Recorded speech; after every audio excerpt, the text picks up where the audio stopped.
нашият Исус Христос. Защото Той заслужава, брати и сестри, да го се покланяме и да го хвалим.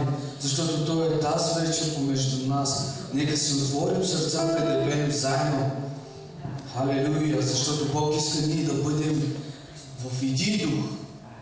Халелуя!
Нека Господ ни благослови. Нека хвалим и пеем заедно.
Исус Христос.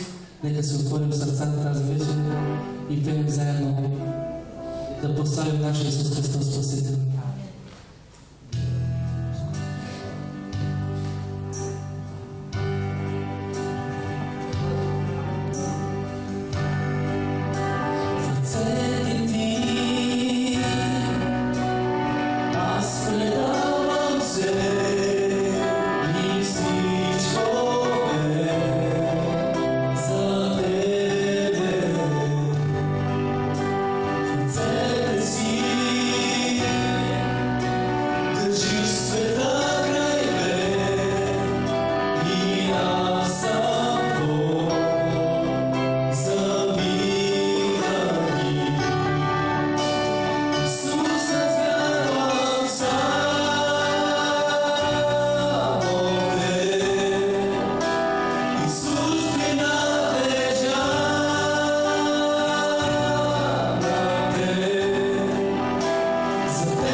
Някаква розка да изпеем, братите. Да. Е, Влади, как те рисува? Да, мора Мишо се справи. Бейки има.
Нека се изправим.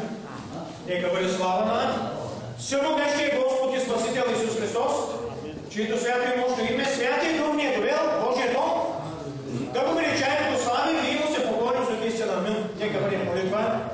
Святия Боже, велики могъщи, Бог на боговете, цар на царите, Господ на господарите, призоваваме Твоето свято присъствие, Твоята слава и Твоята мощ и Твоята милост и любов към всички нас и към цял свят.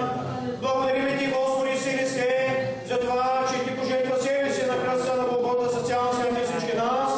Молим Ти, ела, изпълни сърцата ни със святия Си Дух, своята сила и мощ, и измини с Твоята свята кръв, и Ти ни води в Твоя път към вечен живот. А сега Те молим, изпълни ни с Твоето слово на вечен живот, и Ти ни дай Твоята благодат, за да Ти хвалим и величаем наши сърца и души. Отче святия всемогъщи, в името на Спасителя Господ Исус Христос, чрез святия Ти Дух ние Ти благодарим и Ти отдаваме слава.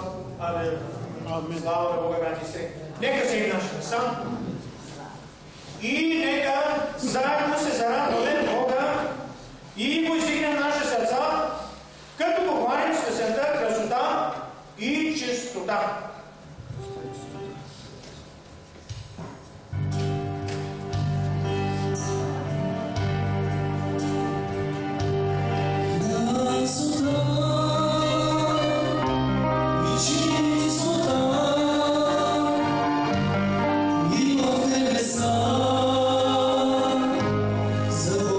Душа,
Za Cristo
уважаеми брати и сестри. И продължим да хвалим послание Спасители Господ Исус Христос с песента Аз на Тебе цялата слава отдавам. Нека му дадем тази слава. Нека пеем за това.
Твоята слава и Твоята милост, Твоето слово казва трае до века.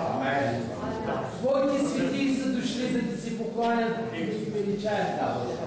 Понеже си поставил духа си в сърцата и ние казваме, нямаме друг освен Теб и ние ти благодарим за Твоят възлюбен син, който е Господ Исус Христос.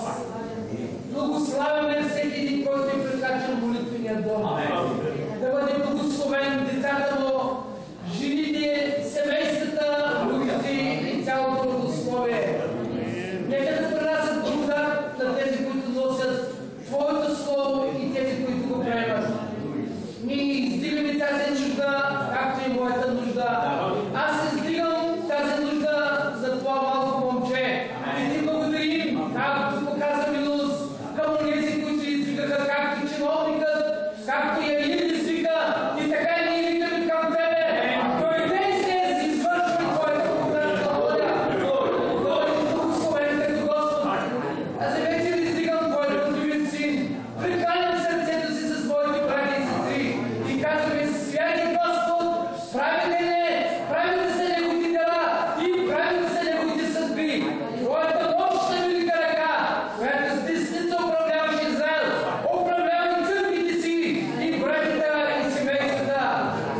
което Бог ни е подготвил да ни говори чрез брат Емил.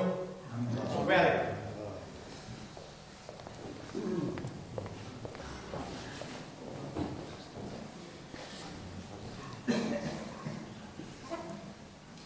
Нека седнем, брат.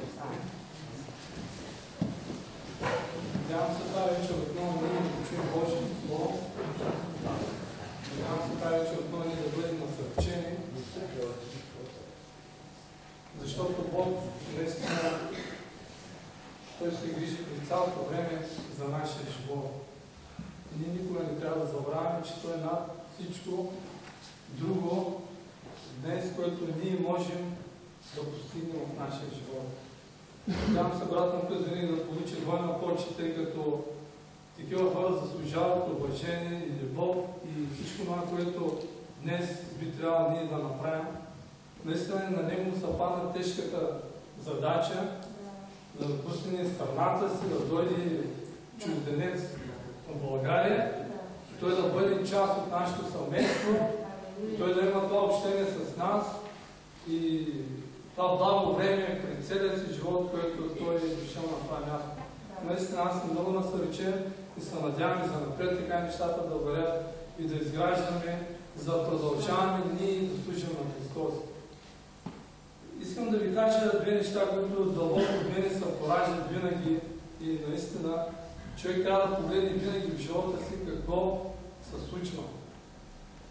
Когато ние поглеждаме в нас, нищо добро няма.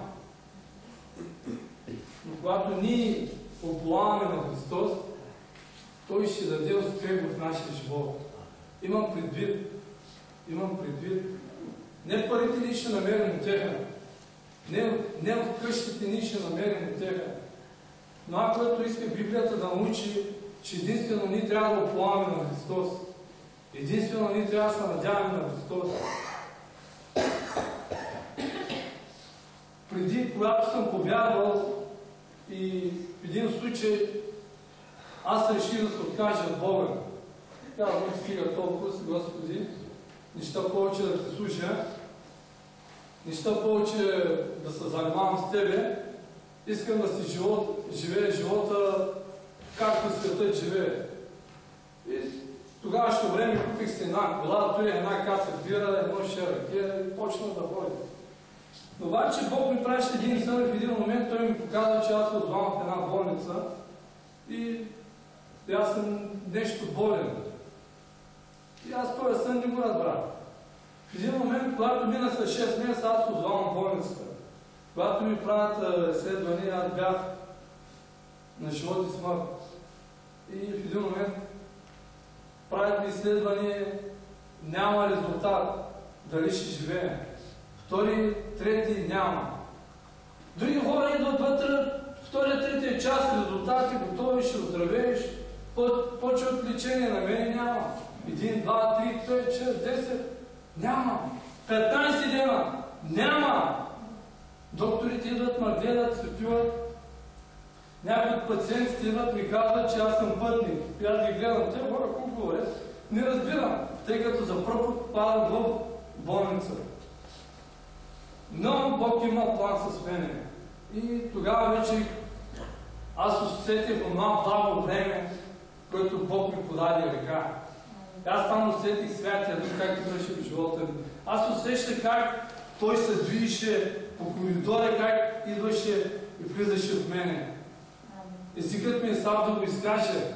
Съзнанието ми слабо да изкажа по начин, който Бог върши делото с мене. И аз усещах това успокоение, аз усещах този мир, аз усещах, аз се променях. Идваха други невярващи хора при мен и казват, с тебе какво се случва? Те 8-9 часа ти станеш различен човек. И аз ги гледам. Да, казвам, ставам. Защо? Защото Божия Дух идва в живота, идва и ме посещава.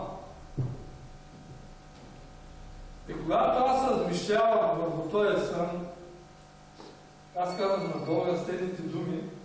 Казвам, Господи, върни ми при семейството. Аз нямам и деца. В този същия момент аз съм в болницата, идват ми казват, че жена ми е бременна на 1 месец. Когато жена ми идваше на свиждане, тя си казва, това дете няма да мога да го гледам. Аз си отивам. Тя казва, не, ще го гледаш. Аз казвам, аз умирам, няма да мога да го гледам. Тя казва, не, ще живееш. Аз нямам силата да кажа, че ще живея.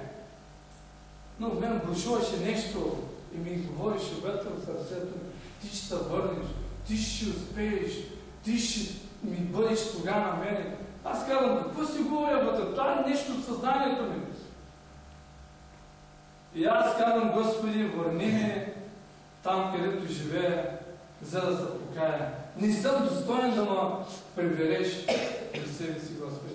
Върни ме, за да се разкая, да продължавам да Ти служа, Господи, и тогава вземи ме. Наистина така се случи, братя. Бог ме върна и искам малко да кажа, че когато питаха лекарката, която ме лекуваше, и аз го питам, ще оздравее ли? И аз плаках. Тя ме гледа и почна с мен да плаче. Знаете ли какво ми каза? Не ми даде отговор. Излезе от вратата и затвора. Всеки път, когато идваше при мен, плачеше тя. И аз плаках. И тя не ми даваше отговор. Когато на 16-17 ден излиза диагностиката ми, че ще оздравея, тя е дошла ме прегърна и ме целуна на бузата. Аз казвам, какво става?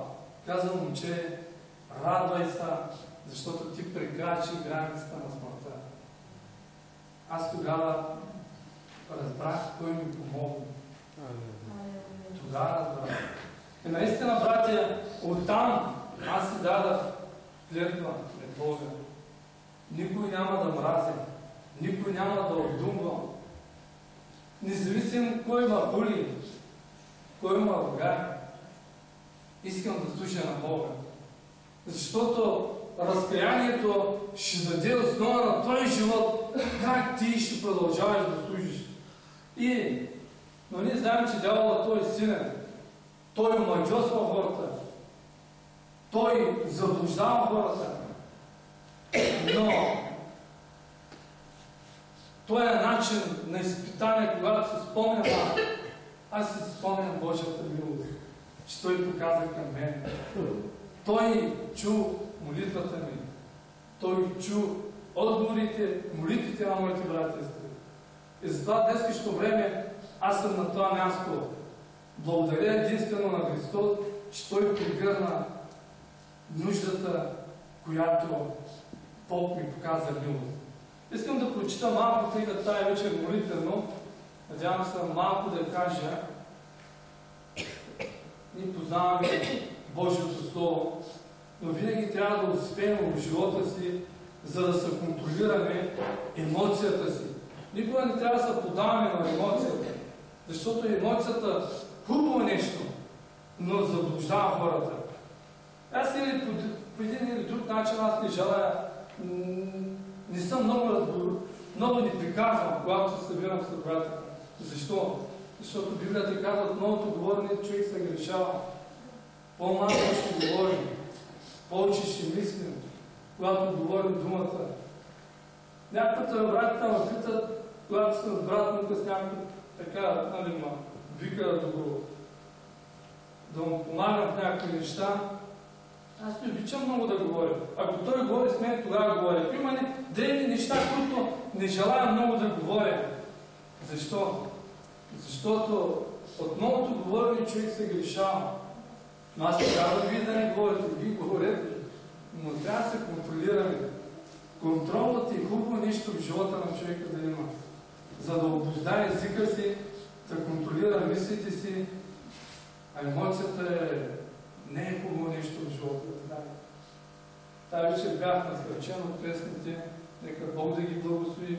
Надявам се, хубави неща се случат на това място, тъй като Бог е благоволил да продължаваме да се поканяме. Надявам се, когато има песни, братята да се молят, да насърчават с молитви, тъй като така ще продължаваме да го хвалим. Искам да прочита Евангелието на Йоанна 5 глава, от 1 до 15 стих. Ще бъда кратък, ще имаме възможност тази вечер да се молим. Чухме някакви нужди. Нека за тези нужди да се молим, за да може Бог да покаже любов. Евангелието на Йоанна 5 глава, от 1 до 15 стих. След това имаше юдейски празник. Исус си влезе в Иерусалим. А в Иерусалим близо до овча порта се намираше капаня, наречена на еврейски Витезда, която имаше 5 предвери. Тях лежаха множество болни, слепи, куци, парализирани, които чакаха да се раздвижва водата. Защото време на време ангел слизаше в капанята и раздвижваше водата, която първо влизаше, след раздвижване на водата оздравяваше. От каквато болест да страдаш, и там имаше един човек болен от 38 години. Исус, като го видя да лежи, позна, че от дълго време вече е така, и му каза: искаш ли да оздравееш? Болният му отговори: Господине, няма човек да ме спусне в капаната, когато се раздвижва водата, а докато аз отида, друг стъше пред мен. Исус му каза: стани, вдигни постелката си и ходи. И на часа човекът оздравя, вдигна постелката си и започна да ходи. А този ден беше събота. Затова юдеите казаха на изцеление: събота е, не ти е позволено да носиш постелката си. Но той им каза: онзи, който ме изцели, той ми каза: вдигни постелката си и ходи. Опитаха го: кой е човекът, който ти каза: вдигни постелката си и ходи? А изцеленият не знаеше кой е, защото Исус се боеше, оттеглил заради множеството, което беше на това място. По-късно Исус го намери в храма и му каза: ето, ти оздравя, не си грешавай вече, за да не ти сполети нещо по-лошо. А човекът отиде и каза на юдеите, че Исус е, който го изцели. Амин. Нека Бог да благослови. Да, надявам се тази история наистина ние виждаме човек, който много време е болен. Но забележете каква е била служението на ангела. Той да слезе от време на време да размъти водата. И знаете ли, както се казва според нашите братя, той е Витезда, както се казва, че се е намирал, някои хора казват, близо до храма. И когато нашите братя отиваха на поклонение, често пъти гледали тези нещастни хора и тези болни хора, които са лежали там и чакали да се движи тая вода. Но това е било хубаво те да видят и да осъзнаят колко ние трябва да благодарим на Бога за това отлично здраве, което Бог ни дава. Да ценим и да се молим. Но той узна, този човек е бил от доста време болен. Нямаше как той да слиза. От дълго години, 38 години. Той човек бил тежък бреме за себе си и за останалите. Той не е бил способен да бъде полезен за себе си. Но Христос се е срещнал с него. Често пъти Христос е ходил по болни Той им помагаше. Христос винаги заемаше последното място. Той не се унижаваше да вземе мястото на най-слабия човек, на най-болния, независим кой човек. Той даде пример. И Христос го попита: какво искаш да ти прави? Той казва: няма как.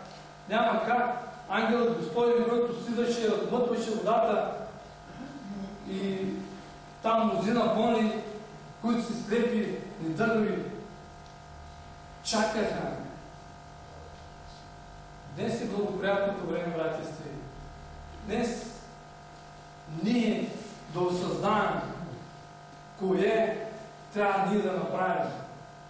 Как ние трябва да направим. Христос си посещава тези болни. Често пъти ние трябва да посещаваме болниците. Трябва да идем да се молим. Не само тук да дойдем и да викаме към Христос. Ние трябва да бъдем хора, които да благовестваме, хора, които трябва да идем и да се молим, за да могат те да бъдат изцелени. Изцелени духовно и ако възможно Бог, ако покаже милост и физически. Нека си спомним една история, която е изпълнена с насърчение. Той е сириец, той е Стария Завет. Само малко ще кажа. Стария Завет, който е бил прокажен, имаше едно малко момиче, който слугуваше. В един момент каза: има един Божий човек в Иерусалим. Един Божий човек, който е бил евреин. Не знае, той е Елисей. Елисей живееше една сламена колиба, който той слугуваше на Бога. Той е сириец, повярвал думите на това малко момиче. Той отишъл. Толкова желателно ние да приканваме хората, да им казваме, че Христос е този, който изцелява. Христос е този, който освобождава.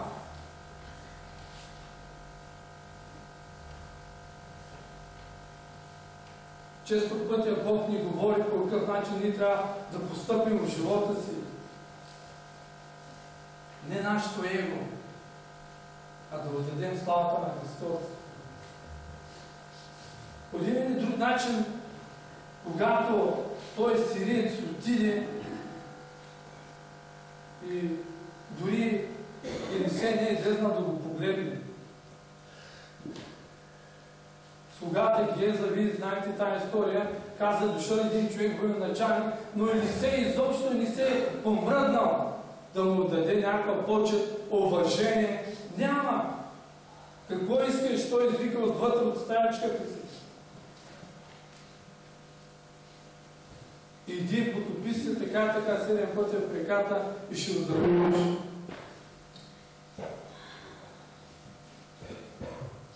По същия начин той е паралитик. Той каза: няма кой да му изпусне. Няма кой. Христос показа милост към него. Често пъти, когато ние идваме в църквата, трябва да продължаваме да идваме, защото Бог ще покаже милост към нас. Божието присъствие ще слезе над нас. Ние не знаем времето, кога ще се случи, но ние сме на това определено място, братя си. Затова това място е като витейство, което Бог може да седи в момента и Той да докосне сърцата ни, за да почувстваме Неговата милост и да бъдем изцелени. Аз съм чул много истории, които са изпълнени с насърчение. Най-голямото насърчение за мен, когато беше определено служението тук, и бяхме тук, след това бяхме поканени в Свиленград и сме ходили всички братя там. Един брат, той е миличлери, там дори брат Стефан написа Бене Хим от миличлери. Той така се воли и хората падат и ние гледаме. И той ме извика така: яла, ти, нали, ние се познаваме с нея, яла. И аз се опитах ама не можа, много хора имаше, доста хора. Тя цялата църква излезе отпреди. Аз не можах да се върна, аз не съм привърженик на тези падания. В един момент той дошъл след църквата при мен и ми каза: ти на това, което видях, вярваш ли? Аз го погледам. Божието Слово казва в Коринтяни: всички дарби да притежаваш, цялото знание да имаш на Божието Слово. И какви чудеса за мен ще ми направиш? За мен лично характерно това, което пише Божието Слово. Ако ти нямаш любов, съжалявам. Ако аз ти гледам, ти обичаш брата, сестрите, внимавай. Тези неща не направят да бъдем християни, но ще направят християни да бъдем Божията любов. Той ми каза: вярно е това. И затова ние трябва да продължаваме да търсим Божията любов. Всеки ден. Давид казва: ослабна ми силата, чердат ми силите. Защо? Той иска от Божия дух, Бог да го зареди, силите му да поднови. По същия начин ние имаме на това определено място, за да ни поднови силите. Да бъдем силни във вярата, а да не бъдем слаби. Слабите трябва да носят силните. Амин. Амин.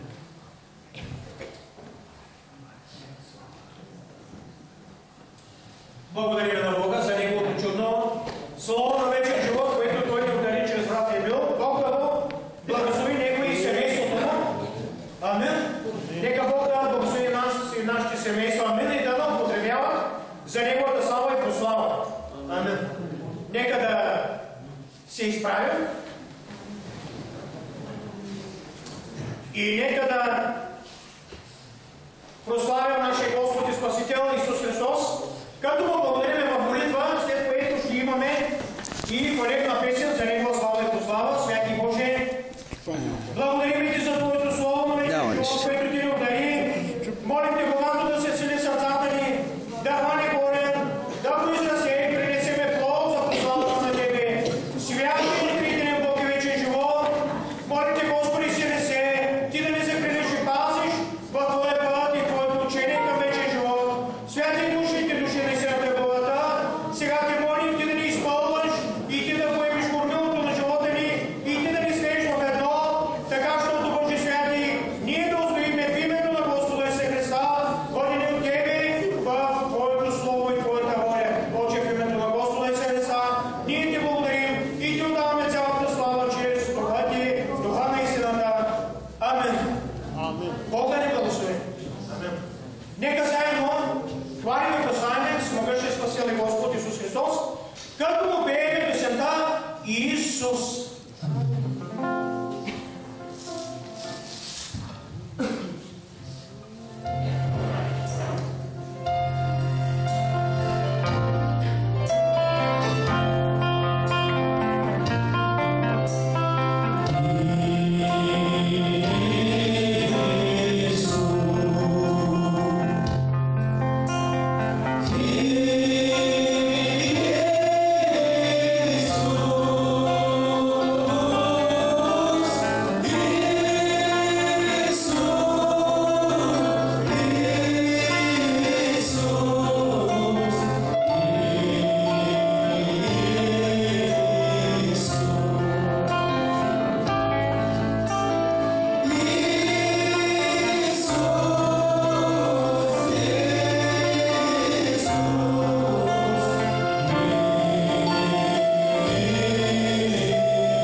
И камера жала, алелуя, в името на Исус. Това е краят на клипа.